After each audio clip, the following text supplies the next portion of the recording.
Good evening students.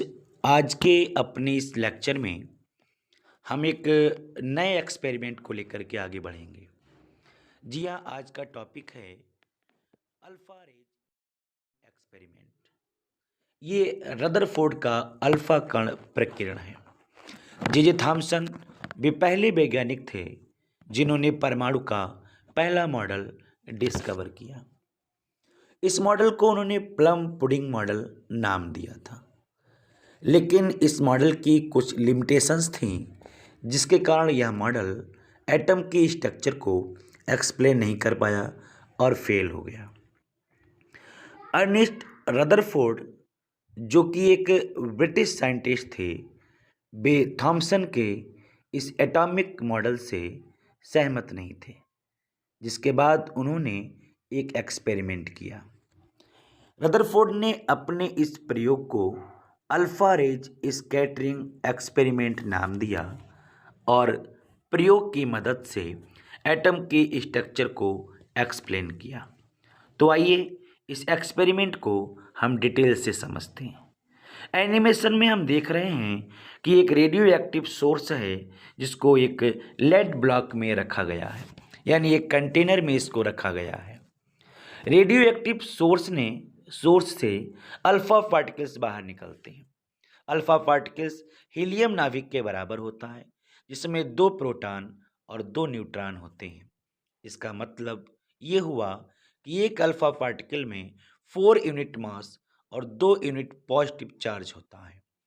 Radio active source के सामने एक गोल्ड की पतली चादर को रखा गया, जिसकी थिकनेस लगभग 209 नैनोमीटर के आसपास थी।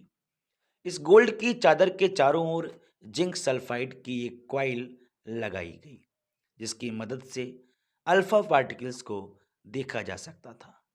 गोल्ड की चादर और रेडियो एक्टिव सोर्स के बीच में एक ग्लास की परत को रखा गया, जिसकी सहायता से अल्फा पार्टिकल्स को सीधी रेखा में भेजा जाना पॉसिबल हुआ।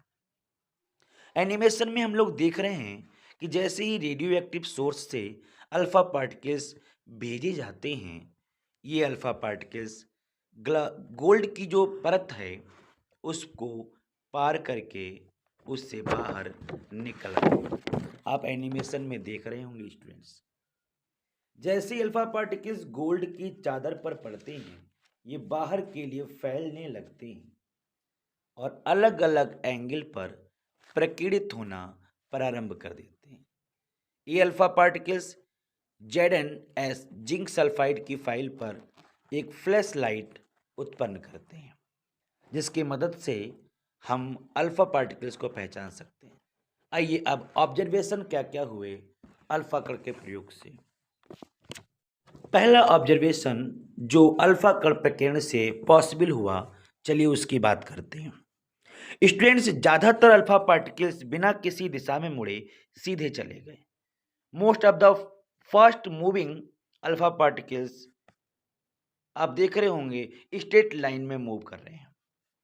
कुछ अल्फा पार्टिकल्स स्मॉल एंगल पर मुड़ गए थे।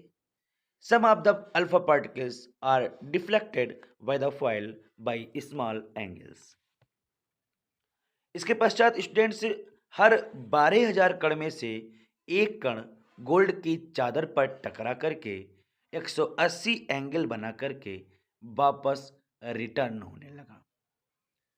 One of the every 12,000 particles appear to be around. लगभग 12,000 कणों में से एक कण वापस लौट गया। इस सभी ऑब्जर्वेशन से जब रदरफोर्ड ने कुछ निष्कर्ष निकाले, तो वो निष्कर्ष कौन कौन से हुए स्टूडेंट्स, चलिए अब उस पर बात करते हैं। फर्स्ट ऑफ ऑल, ज़्यादातर अल्फा कण बिना किसी दिशा में मुड़े गोल्ड की चादर से पास हो गए। इसका मतलब हुआ most of the space in an atom is empty. Atom का जो अधिकांश भाग है वो खोखला है। दूसरा जो निष्कर्ष उन्होंने निकाला वो ये था कि जो एटम के अंदर पॉजिटिव चार्ज होता है वो पूरे भाग में फैला हुआ नहीं होता। The positive charge is an atom is concentrated in a very small volume.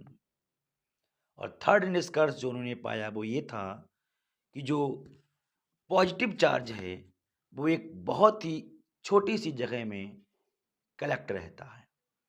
इसका मतलब the volume occupied the positively charge particles is very small quantity.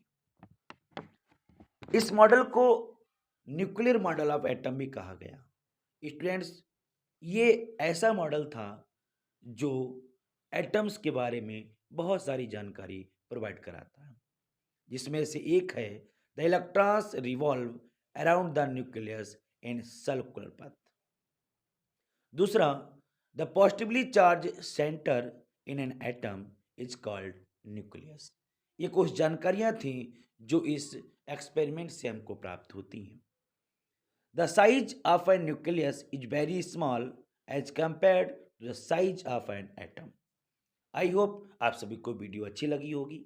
अगर आप इस तरीके की नई से नई वीडियोस को पाना चाहते हैं तो आप चैनल को सब्सक्राइब करेंगे, शेयर करेंगे और लाइक करेंगे। Thanks for watching this video. Take care. Good bye.